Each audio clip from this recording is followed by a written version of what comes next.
Hi everyone, this is Professor Ivezai and welcome to a lesson in communication studies. Now today's lesson is about something that is on pretty much everyone's mind when they take this class, and that is a fear of public speaking or public speaking anxiety. So having anxiety about public speaking is very normal. So the purpose of this lesson is to help us understand what speaking anxiety is, what it looks like. We're going to talk about when we can experience anxiety and what can trigger it. And then we're going to talk about different strategies to manage our speaking anxiety. So let's begin. What is fear of public speaking? A lot of us have this. And I'm going to let you in on a secret. The people who teach speaking classes also experience anxiety about public speaking. It's a very common fear. A lot of people have stage fright. So if you think that people who give speeches magically don't experience any anxiety at all, that's not entirely true. In the United States, stage fright is one of the top fears among adults.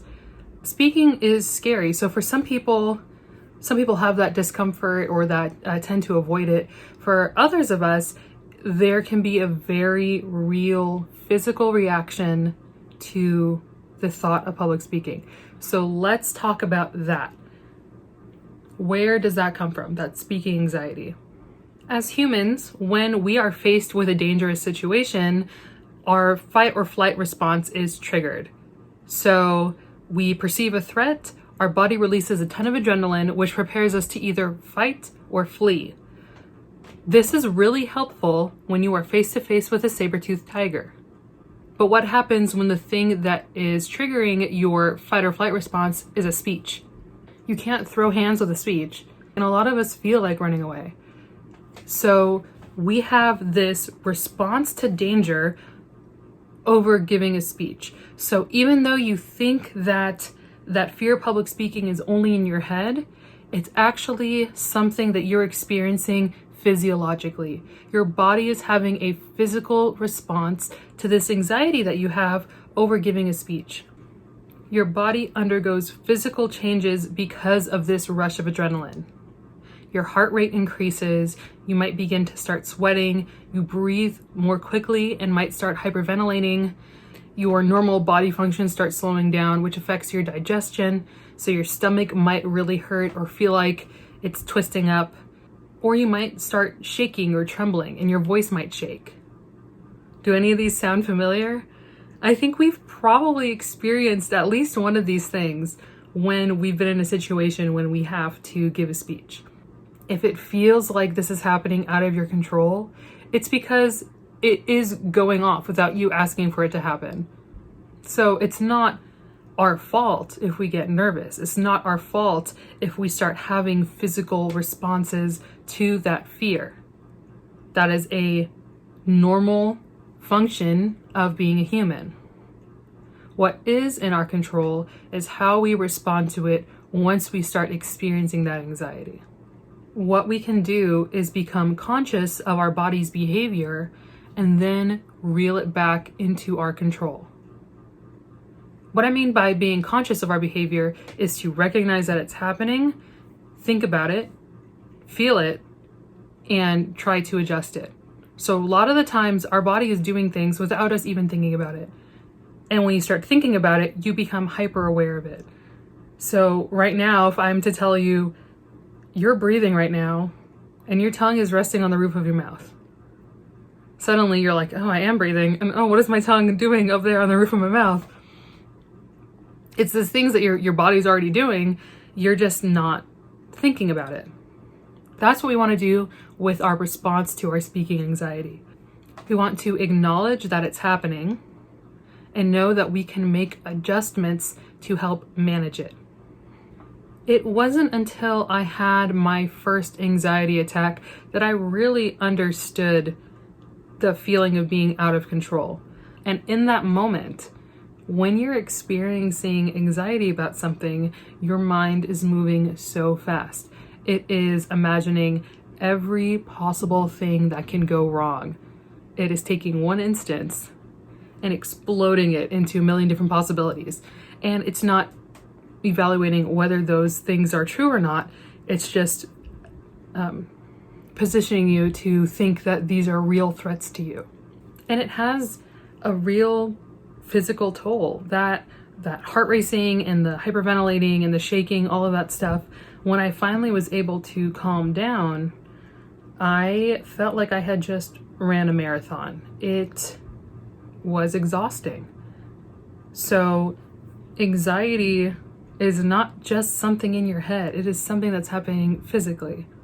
Now that I've prefaced with what anxiety is, what it feels like, and how it can affect us, we're going to look at what can trigger your anxiety and then how to manage it. So the first part about knowing what triggers your anxiety is really important because that helps you prepare for if you're in that situation. So what are some of the causes of speaking anxiety?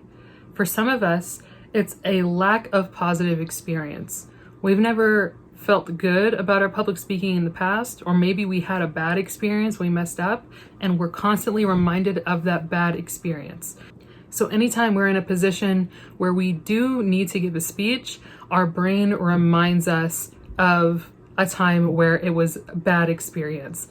So for example, let's say that you were in a spelling bee in the first grade and you're up on stage and you messed up the word and you were disqualified.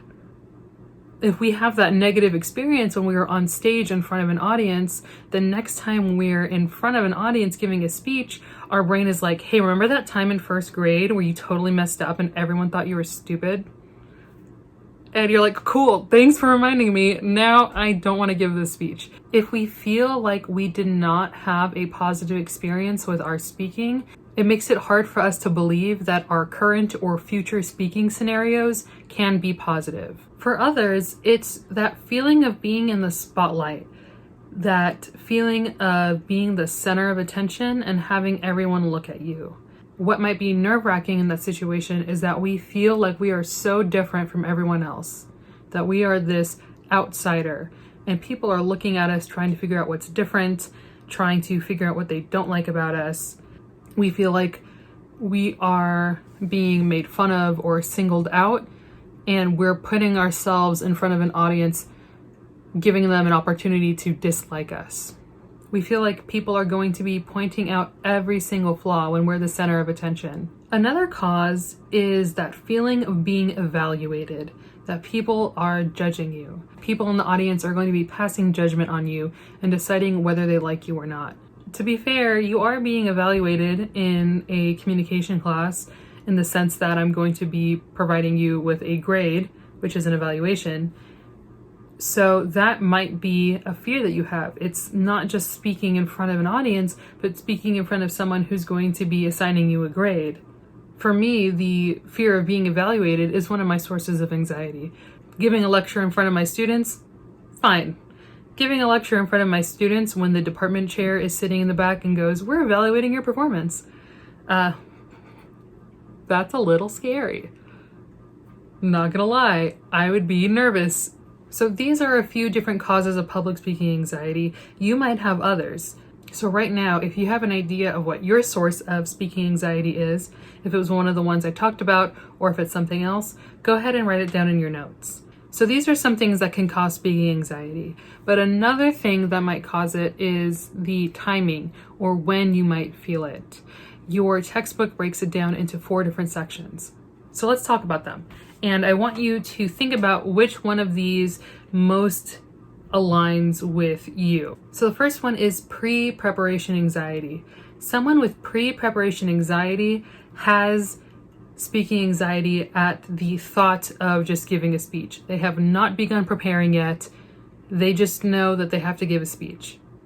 So this means that you don't even need to have a speech. You don't even need to be giving a speech to feel anxious about it. Just the thought of delivering one is enough to make people feel anxious or apprehensive about it. Someone with pre-preparation speaking anxiety might put off writing a speech for a very long time. This person might procrastinate and do whatever they can to avoid thinking about it. And of course, we know that by putting off the speech, that's only going to intensify that anxiety that someone has about the thought of giving a speech. The next one is preparation anxiety. So this is the type of person who would feel anxiety in preparing their speech. They might panic at the thought of having to cite sources. They might be researching and feel like their research is not good enough, or they might keep researching because as long as they're researching, it means they don't have to actually outline the speech. Part of preparation is rehearsing, and this person might avoid rehearsing because they feel nervous about it. They don't want to actually have to deliver the speech, so they write the outline, maybe they read it through once in their head, but they don't practice it out loud. Pre-performance anxiety happens when someone experiences apprehension before they have to deliver their speech. So this would be someone who the night before their speech, they are not able to sleep. On the morning of the day they have to deliver their speech, their stomach really hurts, they might skip breakfast, might start feeling those physiological responses and feel really sick. This is someone who might be pacing outside, maybe bouncing their leg in their seat. The thought of having to go up there and speak is what's giving them the anxiety. And I would say that this is the one that my speaking anxiety falls under. And finally, the last one is performance anxiety. This is the anxiety you feel the moment you walk up to the podium and during the duration of your speech. This might look like your voice cracking, sweating, your body shaking during the speech. Time might feel like it's either moving very quickly or very slowly. You might have a lot of self-doubt about how your performance is going, and you might be just waiting to get to your conclusion to make sure the speech is over with. You just cannot wait for the speech to be done. The reason why it's important to know when you experience anxiety is because it helps you figure out how to best manage it. It doesn't look the same for everyone. Knowing what causes your speaking anxiety and when you experience speaking anxiety helps you with the next step, which is managing your speaking anxiety. Like I mentioned, it's hard to just stop it from happening altogether. Your body is doing its thing, but you can work to reduce the level of anxiety and manage it. So that is one of the goals for this class. What triggers your anxiety, when it's happening, and how you plan to manage it. So let's talk about different strategies in managing our speaking anxiety. The first strategy to manage speaking anxiety seems very simple, but it's to practice, and to practice out loud and to practice often. Like I mentioned earlier, if we have preparation anxiety, we might put off practicing.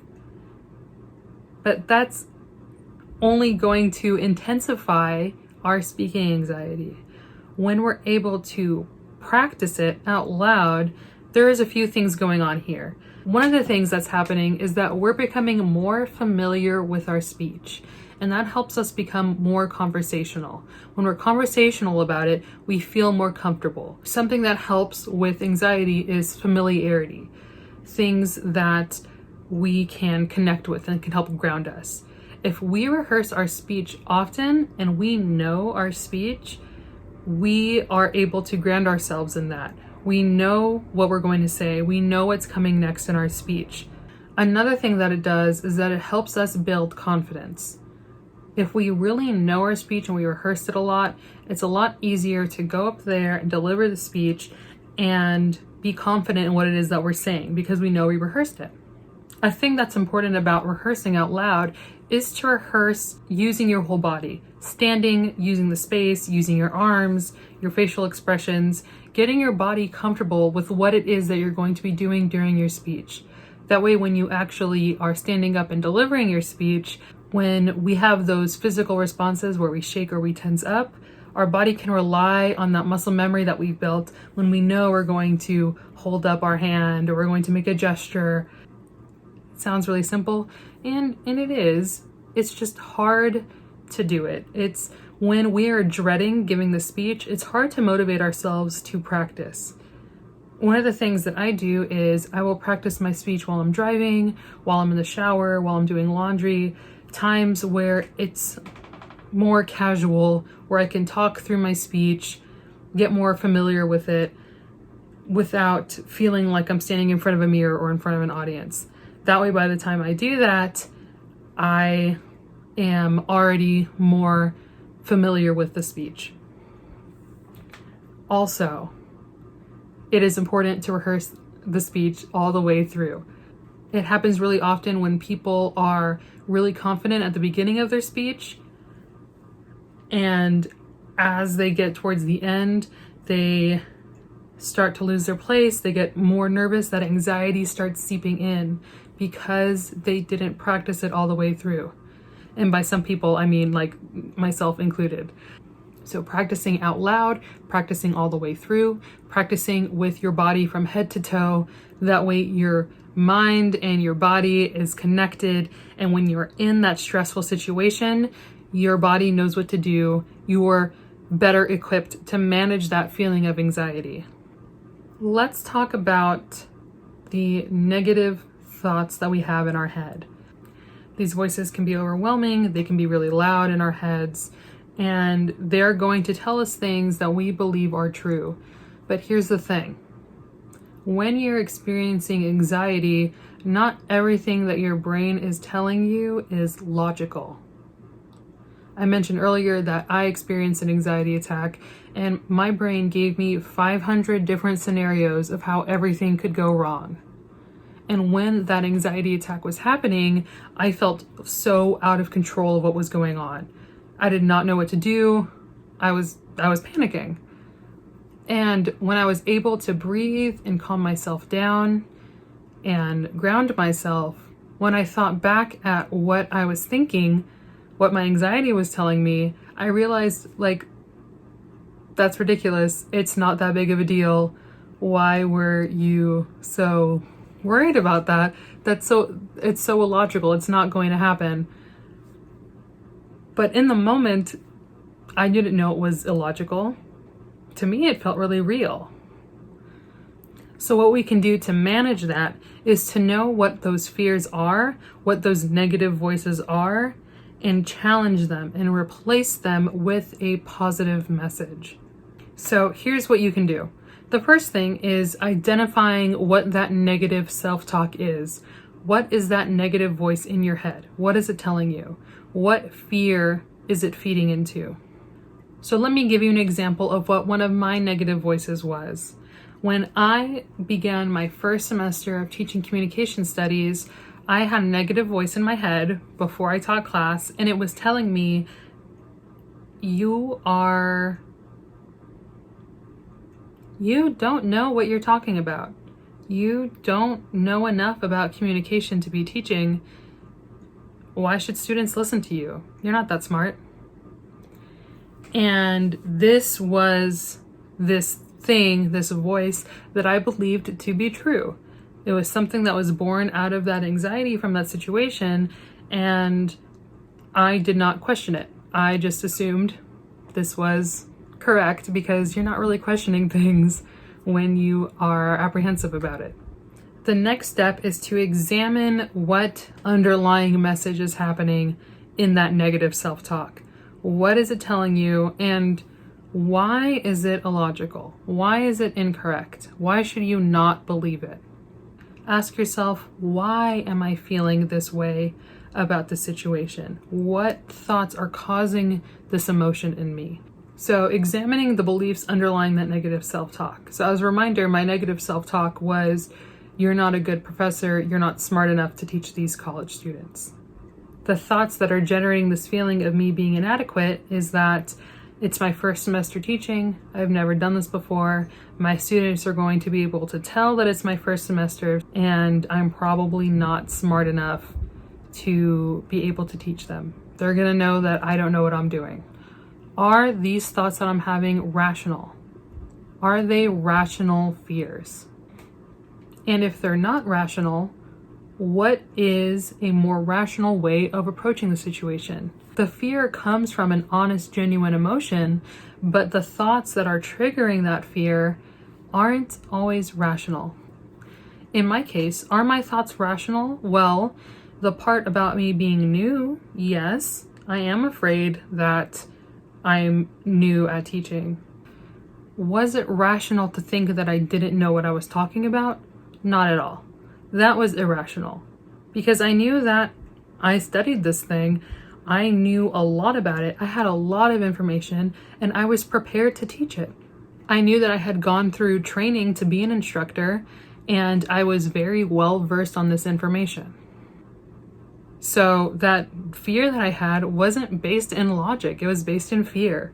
So I was able to correct that negative self-talk. I was able to identify what was illogical about that negative self-talk and correct it. The next step is that you replace that negative self-talk with the positive one. So this is when you have to challenge that instinct to have that fear and negativity. So when I catch myself thinking, you're not a good enough professor, you're not smart enough, I can go, but actually I am. And the new message that I'm replacing that with is, I am a competent and qualified instructor, and my students are in good hands. That's my new positive message. I'm replacing that old message with my new one. Anytime I feel that old message, that old negative message coming back, in my head, I'm telling myself my new positive message. And then the final step is to practice that. Repeat it. Write it down. Write it on your mirror. Write it in your phone. Have it in the back of your head. Equip yourself with it. So when that negative self-talk resurfaces, you're able to understand that it's coming from a place of fear. And then you can replace it with your new positive self-talk that's coming from a place of logic. So let's go back to some of those causes that we talked about earlier. The first one we talked about was that lack of positive experience. So our fear might be that because I had a negative experience in the past, I'm going to have a negative experience in the future. Just because I had a poor experience in the past, it doesn't mean that every experience is going to be a negative one. Something I can replace that with is that I had a negative experience in the past, but that doesn't define my future experiences. I'm going to do what I can to be prepared for this future speech and to have fun with it. That way I'm able to cultivate a positive experience. Another fear we talked about was feeling different and being the center of attention. We might be telling ourselves, everyone's going to notice how different I am from them. They're going to be noticing all of these things that are wrong with me. They're going to laugh at me if I mess up. They're going to think I'm weird and different from them. We think that the people in the audience are so different from us. But in reality, we're more the same. If you were in the audience and your classmate was giving a speech, you probably would want them to do their best. You probably wouldn't be paying attention to things to make fun of them for, and you would be supportive of them if they messed up. You wouldn't make fun of them. You would want them to succeed. So what makes us think that our classmates are that much different from us? And the answer is they're not that much different from us. We can replace that negative thought with a positive thought. So instead, it's, I have a lot in common with these people. I want them to succeed and they want me to succeed as well. This is a room of support.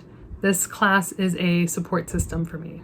If we feel like because we're the center of attention, everyone's going to be paying attention to every little detail, again, we can think about, well, when I'm in the audience, am I paying attention to every single detail of the speaker? No. So why would I expect my audience to do the same thing of me? If I think back to when in high school, when people had to give presentations, do I remember every single time somebody messed up? Do I remember what everybody was wearing? No, I don't think I paid attention to any of that. The logical thing is that people are going to be paying attention to me because I'm speaking, but they're going to want to hear what I have to say. They're going to be listening to me, but not to judge me, but they're going to be listening to me because they want to support me. So you can see how we can reframe these negative thoughts that we have. If we take a step back and we look at what is causing those thoughts and how we can rearrange them and reframe them, we can be in more control of our anxiety. So when we start to feel our heart rate increase or those negative thoughts get louder in our head, we are equipped with things to say to manage it. There are some other strategies you can do. One of them that I personally enjoy is visualization. Before you're in that speaking situation, you are visualizing it. You're visualizing what it's going to be like. You are imagining yourself succeed. You are simulating it in your mind and visualizing a positive outcome. For me, this works because if I have the pre-performance anxiety, I like to, so if I know the room I'm presenting in, I'm going to imagine where I'm going to be sitting, how I'm going to get up, how I'm going to stand. If it's in a new location, before I actually deliver that speech, I'm going to go to that location and I'm going to stand where it is that I'm speaking.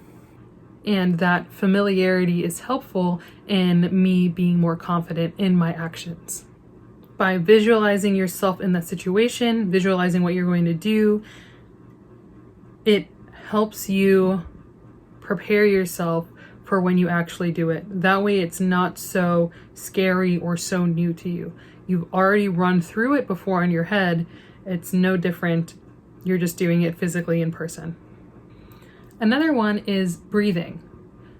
Breathing is something that when I have a physical face-to-face class, before major speeches, we all do breathing exercises. One of the responses to fear is breathing really quickly or taking shallow breaths or not breathing enough. Making yourself breathe in deeply, inhale and exhale, being conscious of your breathing, stretching out, feeling where you're tense and relaxing those muscles. You are regaining control of your body.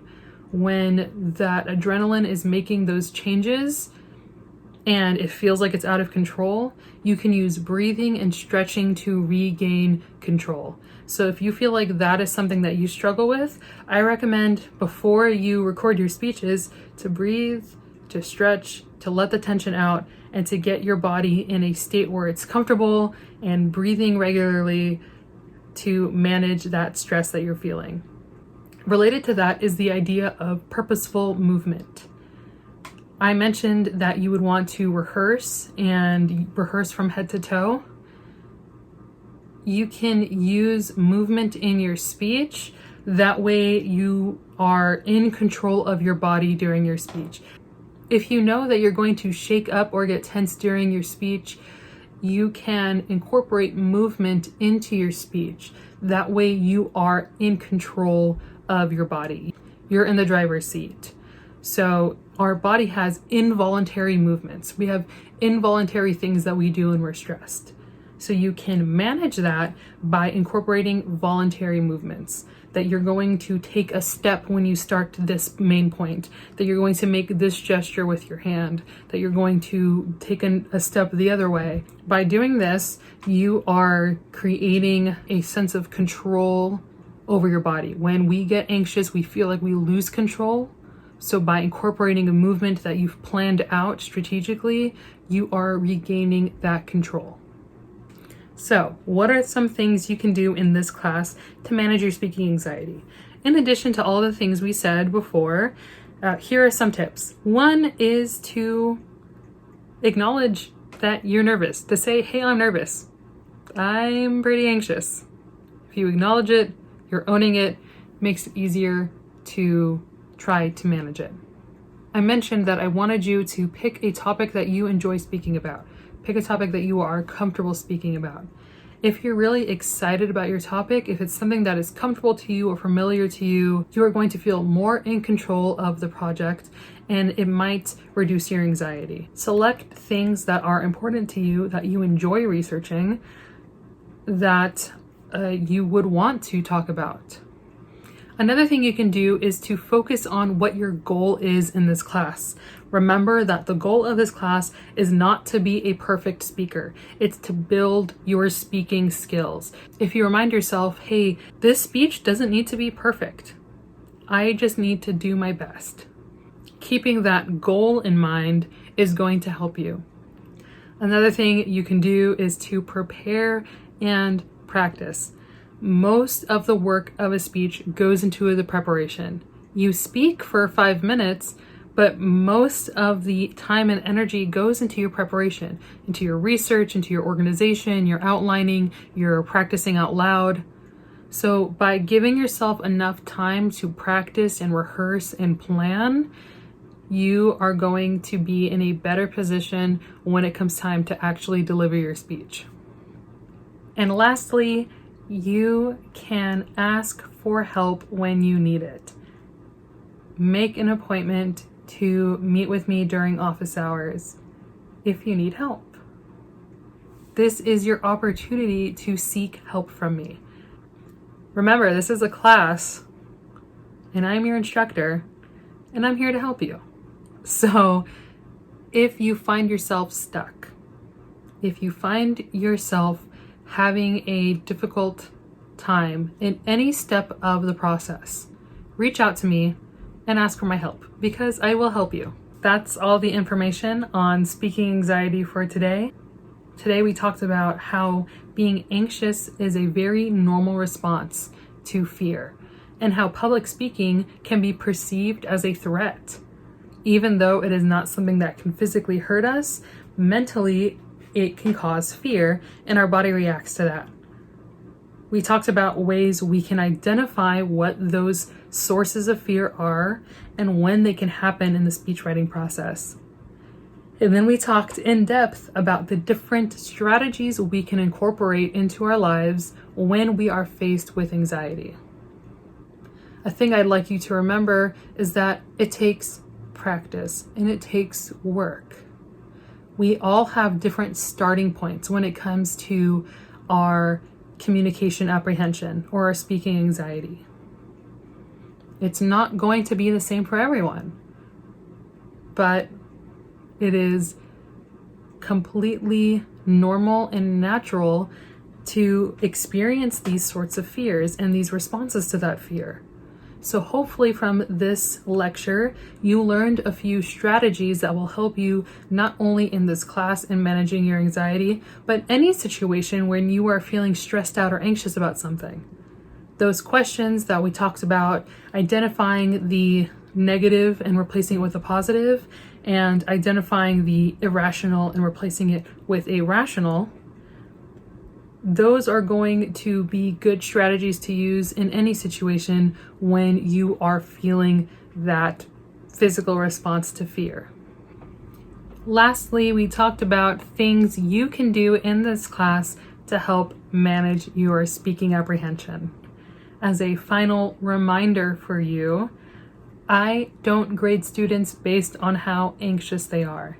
I hope you found this helpful, and I hope you take the time to be introspective, to identify what issues you might be struggling with, and that now you have the tools to manage them and to continue to improve on them in this class and long after this class has ended. That's all I have for today, and I will see you in the next one. Take care.